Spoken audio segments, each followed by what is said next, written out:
नमस्कार दोस्तों, एक बार फिर आपके सामने कुछ नया लेकर आया हूँ।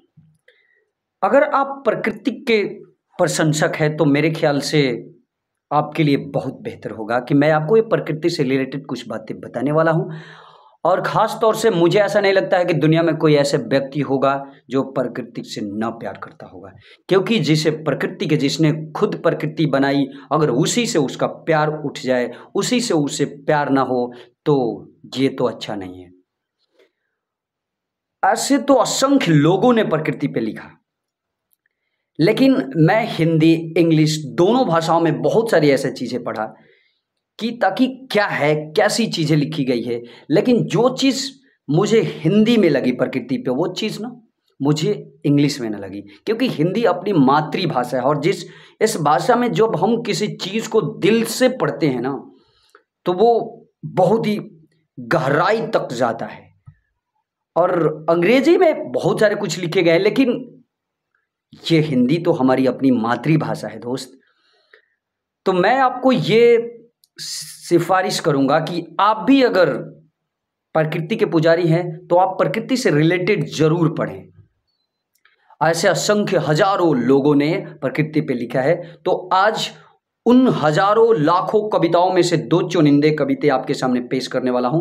और ये एक कविता है, सोहन लाल द्विवेदी ने लिखा है, इसका नाम है प्रकृति संदेश। और आपको ये भी बता देता हूं, ये हमारा परम कर्तव्य है कि हम इस प्रकृति को किसी तरह से बचाएं, क्योंकि जब तक ये प्रकृति बचेगी नहीं तो हम बचने वाले नहीं हैं।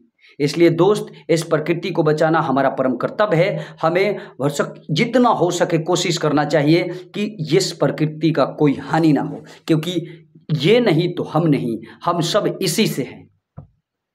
चलिए इस कविता को मैं आपके सामने रिसाइट करता हूँ, पढ़ता हूँ, जिसका नाम है प्रकृति संदेश और सोहन लाल द्विवेदी ने इसलिए लिखा है। पर्वत कहता शीश उठाकर तुम भी ऊंचे बन जाओ, सागर कहता है लहराकर मन में गहराई लाओ। समझ रहे हो क्या कहती है उठ उठ गिर गिर तरल तरंग, भर लो भर लो भर लो भर लो अपने दिल में मीठी मीठी मृदुल उमंग। पृथ्वी कहती धैर्य न छोड़ो कितना ही हो सिर पर भार, नभ कहता है फैलो इतना ढक लो तुम सारा संसार।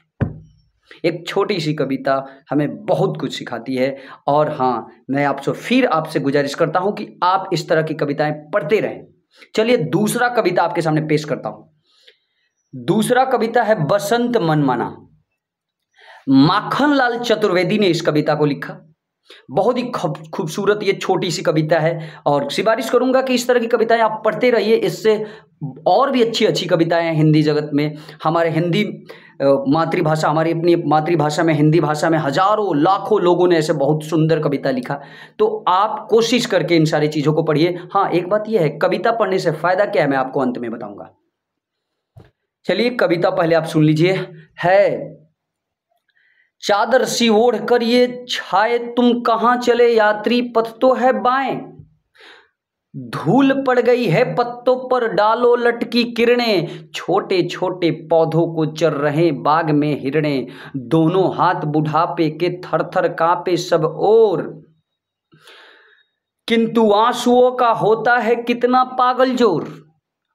अब बढ़ आते हैं गड़े हुए हो जैसे, उनसे बातें कर पाता हूं कि मैं कुछ जैसे तैसे। पर्वत की घाटी के पीछे लुका छिपी का खेल खेल रही है वायु शीश पर सारी दुनिया झेल। छोटे छोटे खरगोशों से उठा उठा सिर बादल, किसको पल पल झांक रहे हैं आसमान के पागल। ये कि पवन की इन पर फेंक नजर की डोरी, खींच रहे हैं किसका मन ये दोनों चोरी चोरी। फैल गया है पर्वत शिखरों तक बसंत मनमाना, पत्ती कली फूल डालों में दिख रहा मस्ताना। है ना, बहुत ही सुंदर कविता। तो मैं कोशिश करूंगा कि मैं आपसे ये रिक्वेस्ट करूंगा कि आप लोग भी इस तरह की कविताएं पढ़ते रहिए। जब तक पढ़ेंगे नहीं तब तक पढ़ेंगे नहीं। हाँ, मैंने आपको प्रॉमिस किया था कि अंत में आपको बताऊंगा कविता पढ़ने से क्या फायदा होता है। देखिए, कविता पढ़ने से दोस्त ये फायदा होता है कि आप बहुत बड़े चीजों को ना कम शब्दों में पढ़ लेते हैं। कविता का यही खासियत है। जैसे आप बहुत सारे ऐसे बुक्स हैं रामधारी सिंह दिनकर को रश्मि रथी पढ़ लीजिए। अगर आपको लगता है कि गीता या इतनी मोटी मोटी बुक्स पढ़ने में आपको दिक्कत हो रही है तो आप रश्मि रथी पढ़ लीजिए, छोटी सी किताब, पूरा सार है ये गीता का।